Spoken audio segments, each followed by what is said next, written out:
इसके पास कोई ऑप्शन नहीं इंटरेस्ट है। मैं चाहता हूं इस देश में एक मजबूत विपक्ष हो। 75 साल ऑलमोस्ट हो चुके हैं देश की आजादी को, बहुत जल्दी 100 साल हो जाएंगे, और 100 साल होने पर भी अगर ये देश विकसित ना हो पाया तो उसका कलंक सिर्फ सत्ता पक्ष को नहीं जाएगा, आप जैसे विपक्ष को भी जाएगा। उसने समय रहते सख्त सवाल सरकारों से नहीं किया। राहुल गांधी, अमित शाह, नरेंद्र मोदी में एक समानता है। जी हाँ, आप सही सुन रहे हो, इन तीनों में एक समानता है। वो ये है, ये तीनों फुल टाइम पॉलिटिशियन नहीं है। जी हाँ, बात कर लीजिए अमित शाह और नरेंद्र मोदी की, तो अमित शाह और Narendra Modi all time politician. वहीं Rahul Gandhi full time politician ना होकर के पार्ट टाइम पॉलिटिशियन। कोई शक है आपको? क्लियर कर देता हूं। राहुल गांधी जुलाई महीने के मध्य में पटना के मुसल्लेपुर में आकर के छात्रों के साथ एक सभा करने वाले, और बापू सभागार भी बुक कर लिया गया था राहुल गांधी के लिए एक अन्य कार्यक्रम के लिए, क्योंकि पिछले दिनों एनआईटी का पेपर लीक हुआ और बहुत सारे एग्जामिनेशनों में गड़बड़ी पाई गई, जिसके चलते राहुल गांधी की टीम ने एक स्ट्रेटजी बनाई कि पटना जाकर के छात्रों का आंदोलन खड़ा किया।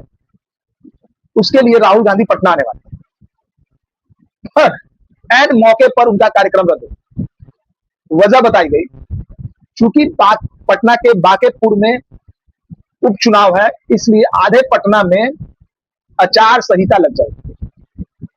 ठीक है, अब बापू सभागार में कौन सा आचार संहिता लग रहा था भाई?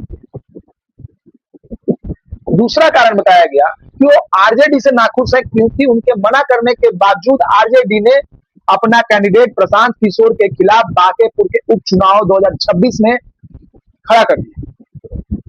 कमाल। अब तेजस्वी यादव और आरजेडी से नाराजगी में का कनेक्शन इस सभा और कार्यक्रम से क्या है? आप आरजेडी वाले को नहीं आने देते, तेजस्वी यादव को फोन नहीं करते।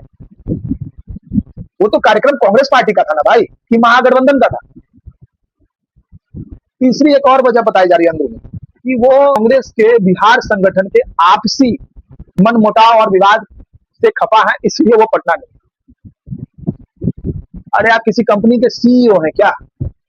अगर आप सीईओ भी होते हैं तो आकर के कम से कम अपने कंपनी का भला चाहकर उस विवाद को खत्म करते हैं और कंपनी के विकास पर काम करने के लिए सलाह देकर के, दिशा देकर के चले जाते फिर। अरे इसीलिए मैं कह रहा हूं, वो फुल टाइम पॉलिटिशियन नहीं है। इसको प्रूव करने के लिए एक और एग्जांपल ले लो आप। राहुल गांधी के 22 साल के राजनीतिक कैरियर में उन्होंने एक सफल कार्यक्रम किया, वो था भारत जोड़ो यात्रा, जिसका रिजल्ट हुआ कि वो 54 सीट से 99 सीट पर आ गए उनकी पार्टी। उसके बाद देश में यह चर्चा चली भारत जोड़ो यात्रा 2 निकाली जाएगी, पर राहुल गांधी तो राहुल गांधी है। अब वो भारत जोड़ो यात्रा किस ठंडे बस्ते में पड़ा है पता नहीं। ऐसे बनेंगे प्रधानमंत्री? कोई ना बनना है आपको इस देश का। आपके नाना थे, आपके माँ बन गई, आपके पिताजी बन गए, आपको भी तो ही बनना है ना।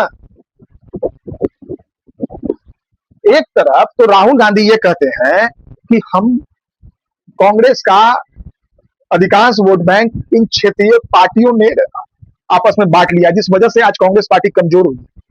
इसी स्ट्रेटजी के तहत कांग्रेस पार्टी और बीजेपी में एक साइलेंट सहमति बन गई है कि वो इन क्षेत्रीय पार्टी को पहले खत्म करें, और उसी स्ट्रेटजी के तहत राहुल गांधी बीजेपी को थोड़ा सा फ्री हैंड देकर के एक चुनाव दर चुनाव राज्यों पे जिताते आए। ऐसा मीडिया में चल रहा है बात। उसका एग्जांपल दिल्ली है। दिल्ली में भी कांग्रेस कह रही थी कि आम आदमी पार्टी से वो गठबंधन करके दिल्ली का चुनाव लड़ेगी लड़ेगी लड़ेगी लड़ेगी। हर मौका पर आम आदमी पार्टी को धोखा देकर के गच्चे में रखकर प्लान बी बनाने नहीं दी और वो चुनाव हार गई। दूसरा एग्जाम्पल, और भी स्टेट है, कलकत्ता में भी गठबंधन तो नहीं हो रहा था, वो तो खैर ममता बनर्जी का ईगो था, लेकिन आपने भी कोई कसर नहीं छोड़ा उनको हराने का। पता नहीं अखिलेश के साथ आप क्या करोगे। चलो ठीक है, आप कह रहे हो कि हम ऐसा करेंगे कि क्षेत्रीय पार्टी सारे को खत्म कर देंगे और देश में सिर्फ 2 ही पार्टी बचेगी, एक बीजेपी और दूसरे को, उसके बाद वो बीजेपी को टक्कर देंगे। अरे भैया, उसके लिए आपको पूरे देश का नेता बनना पड़ेगा पहले। क्षेत्रीय पार्टी, इसलिए क्षेत्रीय पार्टी ने आपका जगह ले लिया क्योंकि कहीं ना कहीं आपके पार्टी ने एक गैप छोड़ रखा था, और उसी गैप को भरा है क्षेत्रीय पार्टियों ने। आप अपना साम दाम दंड भेद लगा करके आप इन वर्तमान क्षेत्रीय पार्टी को खत्म कर भी दो, और उसके बाद उस गैप को अगर नहीं भरोगे तो कोई तो दूसरा फलेगा। ये इतनी सी बात आपके टीम को नहीं समझ में आ रही है? चलो आज आपने ममता बनर्जी को खत्म कर दिया, आम आदमी पार्टी को भी खत्म कर दिया, चलो मानत हो देती, तो क्या जनता सिर्फ बीजेपी के भरोसे बैठी? आपको आना पड़ेगा बीच मैदान में कि नहीं, अरविंद केजरीवाल आपका नेता नहीं है। दिल्ली में ये बोलना पड़ेगा आपको, मैं हूं। कलकत्ता में ये बोलना पड़ेगा, ममता नहीं है तो मैं आपकी नेता मैं हूं।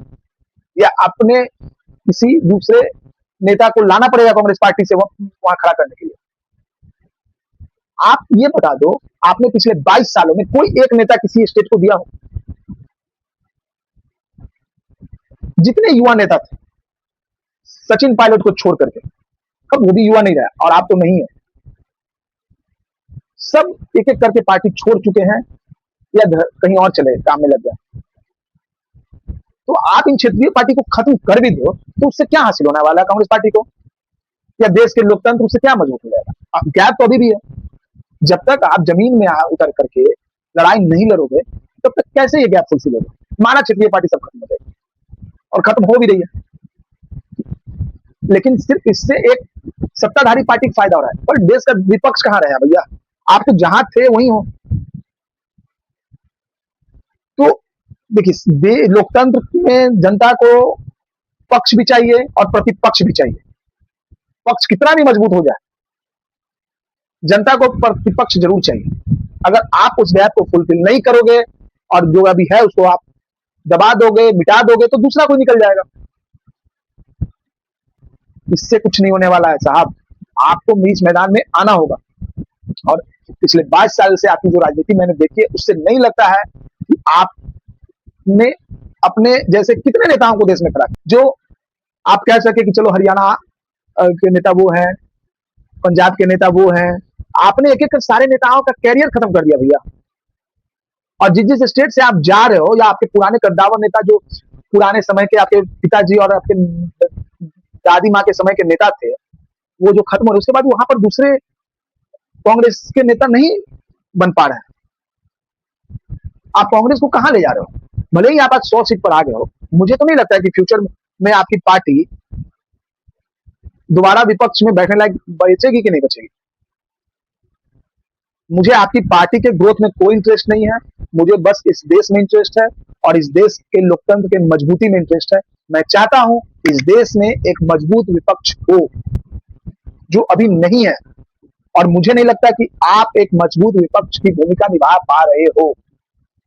साहब, कैमरा लेकर के किसी के घर में, किसी के दुकान में, किसी के ऑफिस में, किसी गरीब के साथ घंटे 2 घंटा बिता करके आप उनके नेता नहीं बन सकते। सबसे पहली बात जो मुझे समझ में आती है, कैमरे पर तो कोई अपनी दिल की बात नहीं रखता आपको, और अपना नहीं बन पाता, क्योंकि वो सारा कॉस्मेटिक होता है, सारा चीज कॉस्मेटिक होता है। तो आपकी कनेक्टिविटी कहां बन पाई? पिछले दिनों आपने टेम्पू वालों के साथ एक वीडियो बनाया कैमरे पे। मैं वीडियो बनाने से नहीं रोक रहा हूं, और मैं ये भी नहीं कह रहा कि आपको वीडियो बनाने से कोई लाभ नहीं है। मैं सिर्फ ये कह रहा हूं कि आप नेता नहीं बन पा रहे। तो भैया, नेता बनना है तो आप देख लो, आप नेता नहीं बन पाए टेम्पू वाले। कौन सा टेम्पू वाला संघ आपके साथ है? टेम्पू वाले के साथ आपने वीडियो तो बना दिया, उसके बाद ये होना चाहिए था ना, दूसरा स्टेप होना चाहिए था, तीसरा स्टेप होना चाहिए था आपकी टीम की स्ट्रेटजी, जिससे हो कि देश के टेम्पू संघ आपके साथ हो जाए। आपने कई किराना शॉप और पता नहीं कई रेस्टोरेंट में जाकर के पिछले सालों में आपने वीडियो बना करके उनसे बात करके उनसे अपनापन बनाने की कोशिश की, इन कौन सा आपसे के साथ व्यापारी संघ जुड़ गया? तो इस देश के लोकतंत्र का लिहाज रखिए साहब। अगर आपसे नहीं हो पा रहा है तो छोड़ दीजिए, कोई दूसरा है। इस देश में महान बुद्धिजीवी, ऊंचा पद, ऊंची सोच वाले लोगों की कमी नहीं। अगर आप नहीं कर पा रहे हो तो आपके पास बहुत सारा ऑप्शन होगा, पर इस देश के पास कोई ऑप्शन नहीं। 75 साल ऑलमोस्ट हो चुके हैं इस देश की आजादी को, बहुत जल्दी 100 साल भी हो जाएंगे, और 100 साल होने पर भी अगर ये देश विकसित ना हो पाया तो उसका कलंक सिर्फ सत्ता पक्ष को नहीं जाएगा, आप जैसे विपक्ष को भी जाएगा। उसने समय रहते सख्त सवाल सरकारों से नहीं किया, जिसका ये देन है कि आजादी के 100 साल बाद भी देश विकसित और गरीबी से मुक्त नहीं हो पाया। मिलते हैं अगले वीडियो में, चलता हूं, जय।